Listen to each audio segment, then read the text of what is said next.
Now, complete high school football coverage. This is 10 Sports First and 10. Brought to you by these sponsors. Welcome to week 7 of the big show. While high school football charges on, the boys of summer have reached the fall. And I'm reminded, man, this is baseball. You got to stop thinking, just have some fun. So it's certainly that time. So here at WSLS 10, we're just going to swing for the fences and see what happens. And it got a little crazy in our newsroom. That said, our RBI leader is Allie Gainey's Allie Graham, knocking in run after run on our First and 10 website. Do check it out if you need anything football. Which brings me to the game of the week, a South Side showdown with playoff implications. Different districts, sure, but all these points matter now. Undefeated Magna Vista against 4-1, the Gretna Hawks, a smaller school with big talent. 10 Sports' Eric Johnson was at tonight's battle. Gretna and Magna Vista have done good things this season, but both sides knew it would have to be great in what was a much-needed late-season test. These teams faced each other in off-season 7-on-7s. That was then, and tonight was an all-out war. Packed house here at Gretna for homecoming and a newly installed press box for Gretna. Didn't take long for the Hawks to take flight. Second play of the game, Rayshawn Logan dropping back, goes up top. Amari Gunn on the receiving end of this big touchdown pass. No PAT, 6-0 game. Gretna going for more, but Logan's pass picked by Bryson Kidd. Yes, sorry kids, tricks are indeed for kids. Magna Vista would cash in, however. Simeon Moore, quick pass to Torian Younger, skips in for the score. We're tied at 6. Multiple personal fouls called tonight in what was a chippy game for both sides. Second quarter, look at Moore with the keeper and the scamper down the right sideline. About 35 yards for the go-ahead touchdown, 14-6. We were tied at 14 at halftime. Second half is not quite 5-5, but yes, he is all the way live. LaDontae Davis scoring his second touchdown of the game on a third down. 20-14 Hawks lead, but anything you can do, I can do better. Magna Vista handing it off to Tajir Hairston, rumbles across for the score, no PAT, so we're tied at 20. Back and forth game would ensue, still in the third, tied at 28. Zamarion Younger going the distance, touchdown Gretna, as it took a 34-28 lead to the fourth. But the Warriors were like that third grade nerd, simply had all the answers. Simeon Moore finding wiggle room, scores the short touchdown.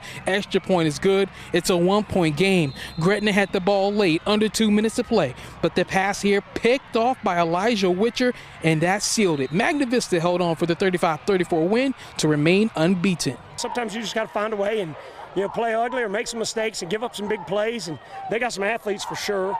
But our kids fought until the very end and found a way to get it done. This is a hard-fought game. I mean, we had to get in our head, stay in play our game.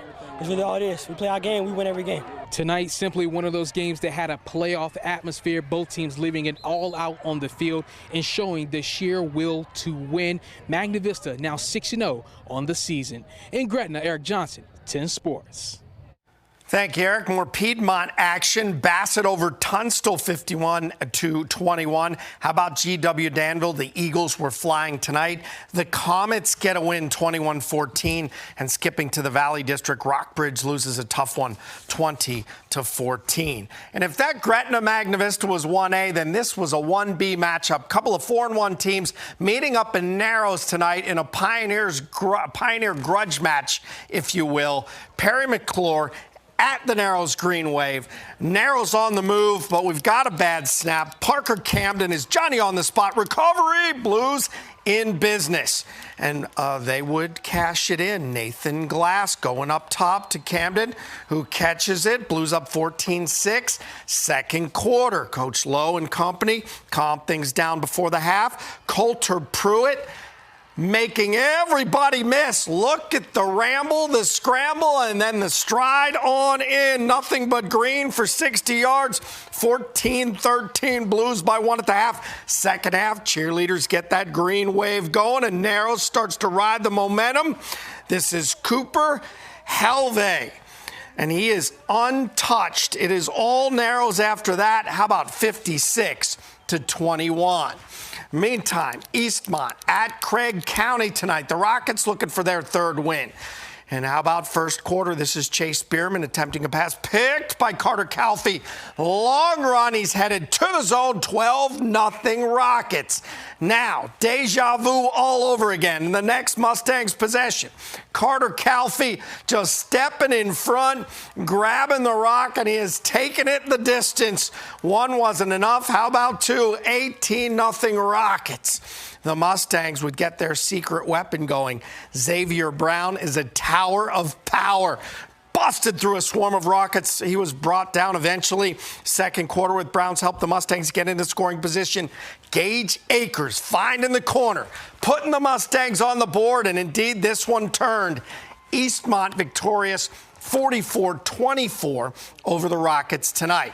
Coach Phillips' gang continues to roll 47-0 tonight. Royal retreat over Lebanon. The Maroons defeat Giles and the single wing 49-13. Grayson, the Blue Devils, over Fort Chiswell. To the Three Rivers, Radford is your front runner. Everyone left on the schedule going to be taking their best shots at the Bobcats. James River in to take on those Radford Bobcats, who again have not lost a game. 6-0, looking good, feeling good. Landon Clark to Max Knipe, easy touchdown pass. And Radford was rolling. Still in the first, James River looking to answer, but this is sophomore Maddox Woodyard getting picked off by corner Sincere Taylor, and that would be 6 more for the Bobcats. And then after a muff punt, the Bobcats looking to capitalize. This time it's Clark doing what he does all by himself. See ya! They remain undefeated, do the Bobcats, 55-0. Meantime, Glenver keeping pace, 41-21. And Allegheny, the Cougars, continue to have a monster first season after this consolidation. They win 47-0. Apparently, there's a dress code in the major leagues. In the Blue Ridge District, a major league collision. It's William Fleming and William Byrd. It went overtime. In Pulaski, the Cougars will need to be styling and profiling to handle those Spartans. And in the Seminole, can the Bees bounce back with the Hilltoppers visiting with other ideas? Plus this. We are the Seniors, and you're watching First and 10 on WSLS.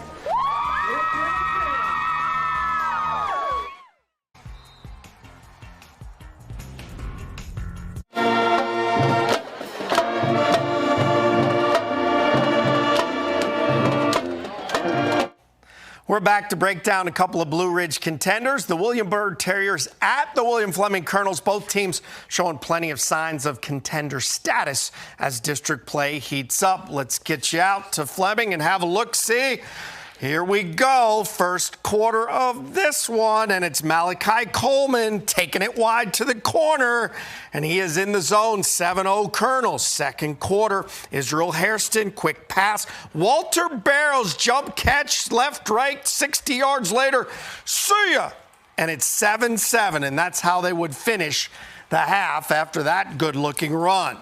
We'll take you to the fourth quarter. Fleming down a touchdown. This is Kaya Jordan Nesbitt finding a wide open Omarza Gray. And how alone was he? 30 yards for the touchdown to tie it up. We're going to overtime. Colonels with the first shot at overtime. Jordan keeps, but we've got a fumble, and it's recovered by Byrd. So Byrd, now with their possession, they score and they win. Handoff to Barrows. He is in for the game winner, 27-21. William Byrd is victorious. There were times that Fleming took the momentum back from us, and we were able to snatch it back. I mean, you know, to miss a field goal to win it there at the end, and then give them the momentum back in overtime, and then come right back and force a turnover in a pivotal point of the game. It just speaks volumes to the kids and their character and their toughness and their grit. Indeed it does. More Blue Ridge District, and the Cavaliers have been the measuring stick for most of the past decade. Tonight, homecoming in the Stanton River Golden Eagles. Let's get you out for that one. We're in Daleville. Coach Jamie Harless's Cavs out quickly. Good defense. 2 short fields, 2 touchdowns. Jakari Nicely to Kendall Howard. He's 6'4", 255. He's a cinder truck rolling downhill, and that is 7-0. Then the inside give to Tierra McGinnis. Watch DJ Tolliver leading the way. 14-0. 7-0. The Golden Eagles would get on the board. They'd hit a trap play from their star running back Josh Kelly, who gets an opening, and 80 yards later, he takes it to the house. 14-6 your score at this point. And Stanton River would be threatening again, but Ja'Kai Emmons-Mayo was there for the end zone interception to squash the threat, and it would be all LB from there. This is Jakari nicely turning a short touchdown run into a TD plunge. 21-6. You could strike up the band. And then how about a Tristan Overbay touchdown? He would go 45 yards for 6. 62-6, your final. Lord Botetourt victorious. North side at Franklin County as we stay in the Blue Ridge. This one a shootout back and forth, trailing 7-0. Jay-Sean Rigney with the screen pass, getting it all the way down in the red zone, setting up a touchdown at 7-7. The Eagles were working back to it, but that a bad snap. Riker Workman scoop, scamper, and the score all the way the other way. It's 14-7 north side. Franklin County coming right back. Winston Davenport to Ethan Yeary. Nice catch and throw, and obviously and a catch and run. Franklin County on that drive. We're tied at 14 all. Vikings not letting up. This is Angel Rigney galloping one into the end zone for the lead, but the Eagles would rally 42-28, your final. Franklin County victorious. River Ridge and those Salem Spartans have reeled off 5 straight wins after getting edged in their opener by the Seminole Power LCA. Salem looking to continue district supremacy tonight at Pulaski County. Here we go. We're in Dublin, and Salem is rocking and rolling. First drive out of half. It's senior Javion Jones, off tackle run, and he's galloping all the way down to the 3-yard line. Very next play, it's Jones again. He'll bulldoze on in, and there's a touchdown for Salem. Still third quarter. This time, tight end Jalen Allen sneaks behind the defense. Chris Martin puts it right on him, and we've got another touchdown, and then this play would seal the deal. Tennessee commit Peyton Lewis showing off his need for speed. Watch him bounce outside and then turn right down the sidelines. And yeah, he is literally walking the tightrope. Salem 49-13. How about Hidden Valley at Cave Spring tonight? This normally a high-octane rivalry matchup, but it was all Knights tonight. Third quarter, the Knights' Braden Gramada returning it to the 37. Hidden Valley's Troy Kemper saving the touchdown right there with the big tackle. Cave Springs' Garrett Lonkers going to go up top. Amarian Tolliver, 50-yard touchdown, 43-0. Now Jackson Getz comes up with a big 70-yard interception, pick 6 right there. He's headed the other way to get Hidden Valley on the scoreboard, but the Knights were victorious, 43-7. Meantime, Seaburg all over Blacksburg in another rivalry game in the NRV, but that one goes big time to the Blue Demons. Seminole District, and everybody will eventually take their best shot at LCA. For now, it's about trying to reach that game unscathed. That said, EC Glass, the Hilltoppers at Brookville tonight. And the Hilltoppers looking to stay unbeaten in the district, leading 21-14 at the half. Here we go. Tavion Carter taking the handoff up the middle. Bounces and pounces outside. 30 yards later, it's 28-14 Glass. Now 35-14. Maxwell Callaway going play action, rolling left. Moonball, Jamar Smith. Look at him. He is all alone back there. 28-yard touchdown. Glass. Bees fighting to stay in it. David Bradley taking on several defenders. Nice run here, but not enough. EC Glass is victorious 48-14. How about the Lancers at the Heritage Pioneers? And we're waiting for Heritage to just break out offensively, right? Opening drive, Pioneers establishing the run. Jeff Mosley finding an alley. That's 18 yards. Later in the drive, Alden Slash says, I can do better than that. How about 32 yards? Slash would finish the drive with a 1-yard TD run, 7-0 Heritage. And the Lancers going to respond right here. Gary Ligon taking the handoff right here. 38-yard run, setting up an Amherst field goal. Pioneers led 7-3 at the half. Heritage wins 16-6. And we await that offensive explosion. LCA 41-0 over Rustburg. They remain undefeated. Jefferson Forest remains undefeated. They blank Liberty tonight. Meantime, Appo, we're in the Dogwood now. Appo over Nelson County, and Chatham dumps William Campbell in a good game, 26-20. And Alta Vista 40, Dan River 22. North Cross has navigated a tough early season schedule. Some ups, some downs. The Raiders look like they're hitting full stride as the leaves begin to fall. That said, Fredericksburg Christian at North Cross tonight. Shannon Taylor looking on. Early action shotgun snap, handoff Cam Johnson. He's got a burst to avoid the worst, and he's rumbling down inside the 10-yard line. Couple of plays later, Johnson's going to trot on in to make it 7-0 Raiders.